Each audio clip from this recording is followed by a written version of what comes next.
கமல்ஹாசன் வந்து ரஜினி அவர்களை சந்திக்கிறாரு இந்த எம்பி ஆனதை பார்த்து.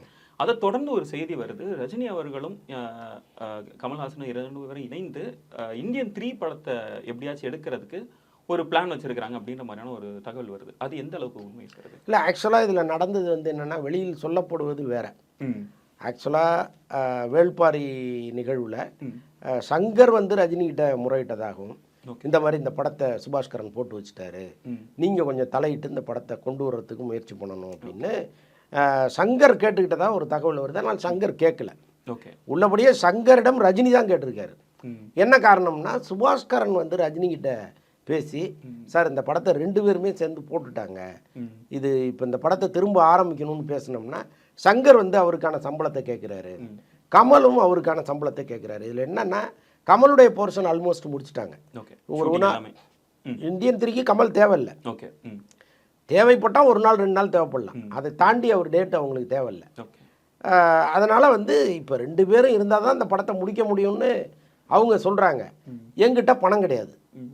ஏற்கனவே இந்தியன் 2ல் பெரிய அளவு அவர் இழந்துட்டார். அதற்கப்புறம் வந்து இங்கே தமிழ் சினிமாவில் நிறையா அவர் இழந்துட்டார்.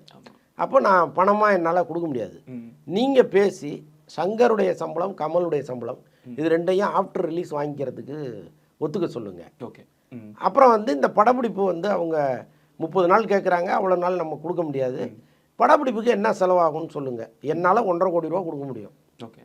அவங்க 6 கோடி கேட்குறாங்க போடுது சங்கர். இப்போ ரஜினி போய் சங்கர் வீட்டுக்கே போய் பேசியிருக்காரு. அதில் வந்து ஃபைனலாக சங்கர் என்னன்னா, சம்பளத்தை கூட நாங்கள் அப்புறம் வாங்கிக்கிறோம், நீங்கள் வந்து கேட்டதுனால. இல்லைன்னா இந்த சமாதானம் வந்து நடக்கவே நடக்காது. ரஜினி வந்துட்டாரு, ரஜினிக்காக பண்ணணும் அப்படிங்கிற ஒரு இடத்துக்கு அவர் வந்துட்டார்.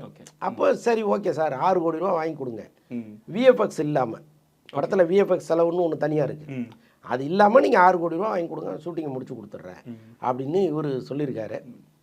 மறுபடியும் சுபாஷ்கரன்ட்ட ரஜினி பேசும்போது, அவ்வளோ முடியாது, 1.5 கோடி ரூபா தரேன் இவ்வளோ பண்ண சொல்லுங்கன்னு அவர் சொல்லியிருக்காரு. ஸோ இந்த பிரச்சனை ஒன்று போயிட்டு இருக்கு. இது சால்வ் ஆயிடுச்சுன்னா ஷூட்டிங் வந்துடுவாங்க. பட் இந்த நிமிஷம் வரைக்கும் கமல்கிட்ட ரஜினி இது சம்மந்தமாக பேசலை. இல்லை, முதல்ல சங்கர்கிட்ட பேசியிருக்காரு. இவங்க 2 பேரும் ஒரு உடன்பாட்டுக்கு வந்த பிறகு ஒருவேளை கமல்கிட்ட பேசி இந்த 2 நாள் டேட் வாங்குறாங்களா அல்லது கமலே இல்லாமல் முடிக்கிறாங்களாங்கிறது தெரியல.